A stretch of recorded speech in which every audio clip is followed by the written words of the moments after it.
예수님께서 제자들과 함께 벳세다에 이르렀을 때에 사람들이 맹인 한 명을 데리고 와서는 예수님께 고쳐 주시기를 요청했습니다.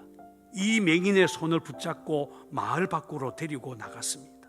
그리고 눈에 침을 바르시고 안수해 주셨습니다. 그리고 물었죠. 무엇이 보이느냐? 사람들이 보입니다. 나무 같은 것들이 걸어 다니는 것 같습니다. 주님은 이 맹인의 눈에 다시 안수하셨어요.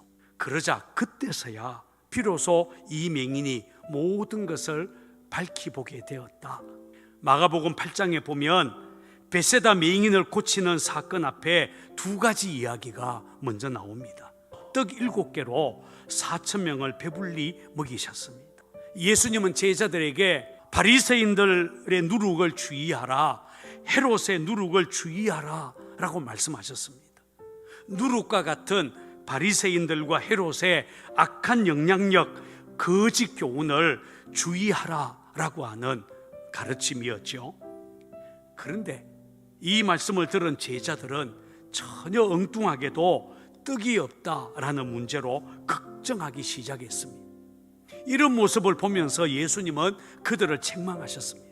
너희가 어찌 떡 없는 것을 가지고 수군거리냐? 아직도 알지 못하며 깨닫지 못하느냐? 눈이 있어도 보지 못하고 귀가 있어도 듣지 못하는 그들에 대해 예수님은 안타까워하셨습니다. 이런 일이 있은 후에 벳세다에서 맹인의 눈을 치료하신 것입니다. 예수님은 이 맹인에게 첫 번째 안수를 하고 난 다음에 무엇이 보이느냐라고 물었습니다. 사람들이 보입니다. 나무 같은 것들이 걸어가는 것을 봅니다 라고 대답했습니다. 지금 이 맹인은 눈을 뜬 것일까요? 아직 눈을 뜨지 못한 것일까요? 사람인지 나무인지 구분하지 못하고 있기 때문입니다. 이것도 저것도 아니라는 것입니다. 여기서 우리가 눈치채야 할 것은 이런 어중간한 상태가 바로 당시 제자들의 믿음의 상태라고 하는 것입니다. 지금까지 제자들은 예수님을 따라다니면서 예수님께서 행하시는 놀라운 기적들, 병자를 고치고 귀신을 내쫓고 죽은 자를 살리고 오병이어로 5,000명을 먹이는 기가 막힌 기적들을 두 눈으로 봤습니다. 그리고 예수님이 하나님의 아들이라고 믿었습니다. 그러니 그들의 믿음이 얼마나 대단한 것처럼 보였겠습니까? 그러나 사실 아니었습니다. 떡이 없다라고 하는 현실의 문제에 딱 부딪히게 되자 그만 그들의 믿음이 흔들리고 있었다는 것입니다. 마치 예수님이 누구시며 예수님이 어떤 일을 행하셨는지 다 잊어버린 것처럼 떡이 없다는 사실을 걱정하면서 서로 수군거리고 있는 것입니다. 제자들만이 아닙니다. 오늘 우리 시대의 그리스도인들 역시 비슷합니다. 어중간한 상태로 예수를 믿고 있는 사람들이 얼마나 많은지 모릅니다. 100%가 아니라는 것입니다. 눈을 뜬 것도 아니고 뜨지 않은 것도 아닌 어중간한 상태로는 결코 세상을 살릴 수 없습니다. 밝히 보아야 할 것입니다. 우리 시대의 문제가 무엇인지, 그 답이 누구에게 있는지, 하나님께서 지금 어디에서 일하고 계시는지 우리가 밝히 볼 수 있어야 하지 않겠습니까?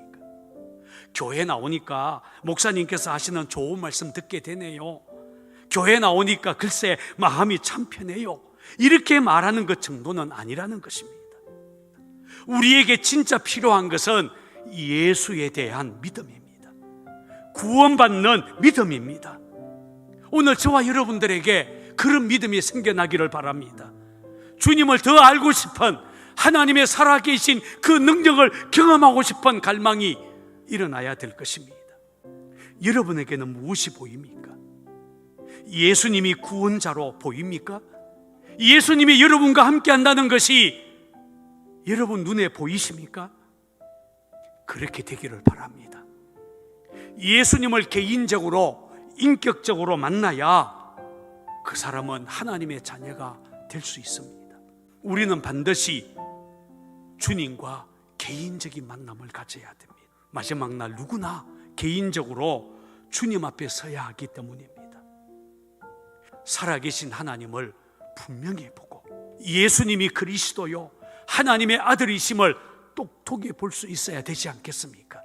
비록 코로나 시대지만 우리는 살아계신 하나님이 나와 함께 계신다. 주 예수께서 지금 나와 함께 계신다. 그것을 똑똑히 볼 수 있어야 이 어려운 때를 승리하지 않겠습니까?